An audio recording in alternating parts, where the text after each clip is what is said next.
অনেক সন্তানদের মাথার ব্রেন ভালো না, পড়া মনে রাখতে পারে না, যতই চেষ্টা করে কিন্তু বাচ্চারা পড়া মনে রাখতে পারে না। আমি আল্লাহ পাকের দুটি নামের কথা বলবো। সন্তান জন্ম হওয়ার পরে 40 দিন বয়স পর্যন্ত এর মধ্যে যে কোনো একদিন তার মাথার মধ্যে হাত রেখে আল্লাহ পাকের এই দুটি নাম 7 বার পাঠ করে তার মাথার মধ্যে ফু দিবেন, ইনশাআল্লাহ আল্লাহ পাক রব্বুল আলামিন তার মাথার ব্রেন বৃদ্ধি করে দিবে। আল্লাহ পাক রব্বুল আলামিন তার মাথার ব্রেনকে অনেক তাজা করে দিবে। দেখেন, ছোট বাচ্চাদের অনেক সময় নজর লেগে যায়। বাচ্চারা ছোটবেলা কষ্ট করে কান্না করে, কিন্তু পিতামাতা এই কষ্ট দেখে সহ্য করতে পারে না। বাচ্চাদের কান্না দেখলে সহ্য করতে পারে না। বাচ্চারা খাবার খাবে বলতে পারে না, প্রস্রাব পায়খানা করে বলতে পারে না। আবার অনেক বাচ্চাদের বদনজর লেগে যায়। রাসূল করিম সাল্লাল্লাহু আলাইহি সাল্লাম বলেন, আস-সিহরুন হাক্কুন, আস-সিহরুন হাক্কুন, জাদু এটা সত্য। কারণ অনেক সময় বদনজর লেগে যায়, আবার অনেক সময় জাদু টোনা বান বদনজর লেগে যায়, আবার অনেক সময় বান মারে। এই জন্য রাসূল করিম সাল্লাল্লাহু আলাইহি সাল্লাম বলেন, তোমরা বাচ্চাদেরকে খুব সাবধান রাখবে। বিশ্বনবী মুহাম্মদ সাল্লাল্লাহু আলাইহি ওয়াসাল্লাম বলেন,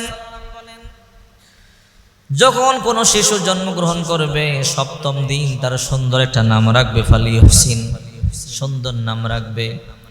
আকিকা দিবে সম্ভব হলে, সম্ভব না হলে 7ম দিন না পারলে 15তম দিন আকিকা দিবে, তা না বলে 21 দিন, তাও সম্ভব না হলে যে কোনো দিন সম্ভব হয়।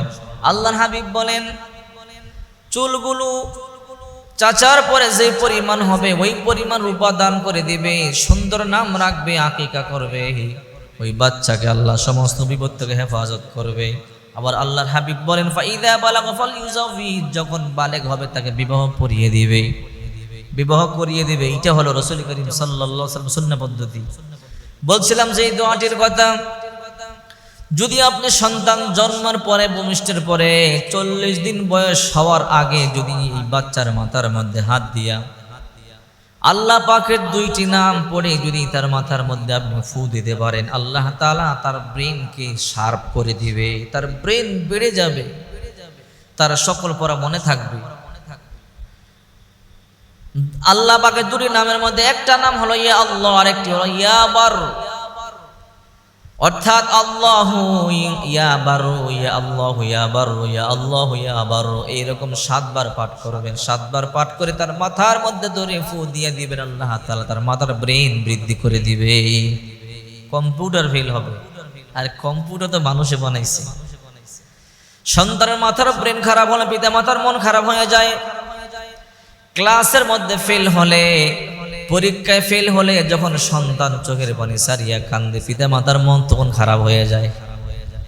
কে রে বাবা কেন কান্না করো, কেন মা কান্না করো, বলে বাবা পরীক্ষায় ফেল হয়েছি। পিতা মাতার মন তখন খারাপ হয়ে যায়। প্রতিবেশীর ছেলে 1 নাম্বার হইলে মিষ্টি পাঠায়, নিজের সন্তান কাঁদে, প্রতিবেশী মিষ্টি পাঠায়, কাটা গায়ের মধ্যে লবণ ছিটা, মন খারাপ হয়ে যায়। আর যখন নিজের সন্তান পরীক্ষায় ফার্স্ট হয়, 1 নাম্বার হয়, কত আনন্দ, কত খুশি, প্রতিবেশীদের বাড়িতে মিষ্টি পাঠায়। এই জন্য সন্তানদের আনন্দ পিতামাতার আনন্দ, সন্তানদের কষ্ট পিতামাতার কষ্ট। আমি আবারও বলছি, ইয়া আল্লাহু ইয়া বাররু 7 বার, ইয়া আল্লাহু ইয়া বাররু এরকম 1 বার হইল, ইয়া আল্লাহু ইয়া বাররু 2 বার, এইরকম 7 বার মাথার মধ্যে হাত দিয়ে ফু দিয়ে দোয়া করে দিবেন, আল্লাহর কাছে দোয়া করবেন। তবে দুরূদ শরীফ পাঠ করে নেবেন। আল্লাহ পাক রব্বুল আলামিন অবশ্যই বাচ্চার ব্রেন বৃদ্ধি করে দিবে। এই বাচ্চাকে আল্লাহ তাআলা অবশ্যই বিপদ আপদ থেকেও হেফাজত করবে। এই জন্য শিশুর যত্ন পিতা মাতাকে নিতে হবে।